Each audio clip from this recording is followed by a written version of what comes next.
Feeling overwhelmed by your finances? Want to take control of your money but don't know where to start? Budgeting is the key to understanding and managing your finances. Here are some tips to help you get started. Number 1, track your income and expenses. This will give you a clear picture of where your money is going and where you can make cuts. 2, set financial goals. Whether it's saving for a down payment on a house, paying off credit card debt, or saving for retirement, having specific goals will help you stay motivated. Number 3, make adjustments as needed. Life is unpredictable and your budget may need to be adjusted as your circumstances change.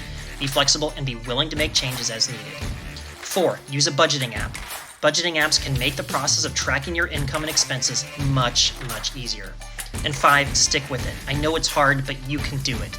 Budgeting is not a one-time event, it's a process. Stay committed and stay on track, even when things get tough. By following these tips, you'll be able to create a budget that works for you and take control of your finances. So don't wait, start budgeting today. For more personal finance tips, please like this video and subscribe to our YouTube channel.